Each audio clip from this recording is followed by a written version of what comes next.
Décidément, dans le calendrier kimbanguiste, tous les mois sont véritablement riches en événements. Mais le mois d'octobre est si particulier car à peine nous venons de célébrer ce 3 octobre 2024 les 103 ans de la condamnation de Papa Simon Kimbangu par le tribunal de Tishville. Nous revoici une fois de plus à travers une date, une histoire pour célébrer le triomphe d'un homme face à la mort. Un homme mystère, l'homme de 1921. Et oui, c'est le mois de la gloire, car un certain 12 octobre 1951 à Elisabethville, Papa Simon Kimbangu décide de changer son enveloppe physique. Papa Simon Kimbangu venait de renaître en Kamba. Tout un mystère, n'est-ce pas? C'est ce que va tenter d'explorer ce 18e numéro de la 2e saison de votre magazine consacré à l'œuvre et à la mission de Papa Simon Kimbangu. Simon Kimbangu, hier, aujourd'hui et éternellement, c'est le récit que nous vous proposons à travers une date, une histoire.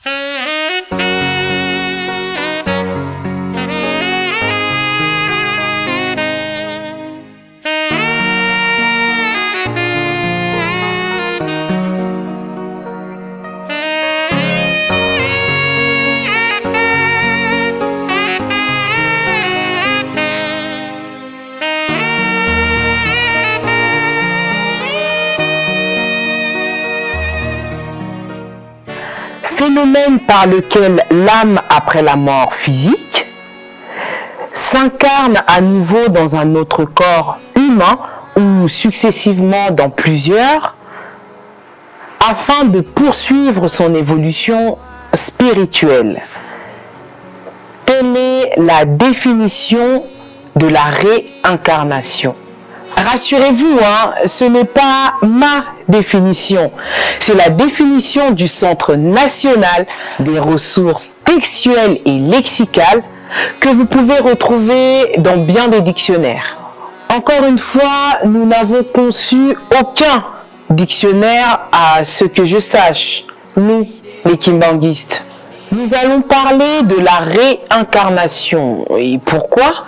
Parce que c'est ce qui définit le mieux la date du 12 octobre 1951. Petite piqûre de rappel, c'est pour la 3e fois qu'une date, une histoire aborde la date du 12 octobre 1951. Nous n'allons pas revenir sur les circonstances de la mort de Papa Simon Kimbangu. Le 13e numéro de la première saison est éminemment riche quant à ce. Nous ne reviendrons pas non plus sur le mystère qui se cache derrière les chiffres 12-10-1951. Papa Lukoki Mayala l'avait développé avec brio au cours du 5e numéro de la 2e saison.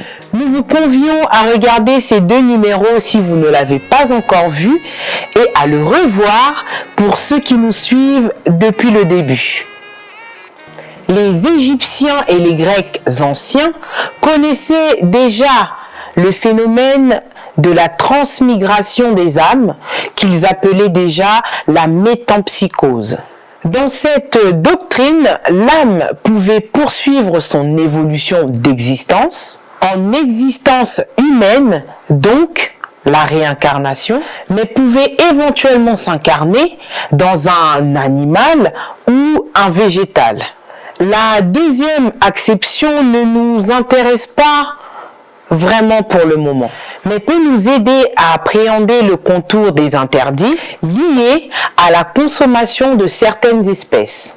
Mais pourquoi ce phénomène vieux comme le monde, banal pour les esprits scientifiques et éclairés, choque autant quand il s'agit de Papa Simon Kimbangu de 1887 et de Papa Simon Kimbangu de 1951, donc Papa Simon Kimbangu Kiangani. Permettez-moi de faire cette distinction car ça va nous aider à mieux comprendre ce phénomène. Tout au long de sa vie, Papa Simon Kimbangu va prédire mieux, va promettre son retour à 2 reprises sur cette terre. La première fois, c'était en 1910. Il fit la promesse de renaître en 1918. La deuxième fois, il fit la promesse de renaître à travers les enfants qu'attendaient les femmes de ses 3 fils. S'il est évident que Papa Simo Kimbangu en son temps s'est incarné en Papa Diangenda, son fils, d'où vient que ce phénomène ne s'applique que dans un cas et pas dans l'autre? D'où vient que Papa Simo Kimbangu Kiangani ne soit pas la réincarnation de Papa Simo Kimbangu? Évidemment, notre foi sélective, doublée d'une cécité spirituelle, nous empêche de voir et de croire en la vérité pourtant claire et limpide comme de l'eau de roche. Le 12 octobre 1951 restera comme un repère dans la poursuite de l'évolution spirituelle de l'âme de Papa Simo Kimbangu, cette âme éternelle portée aujourd'hui par Papa Simo Kimbangu Kiangani. Mais nous ne devons pas perdre de vue que l'une des missions de Papa Simo Kimbangu fut l'instauration d'un nouveau rapport à l'existence. Sa mort va augurer un processus de vie sur Terre de génération en génération.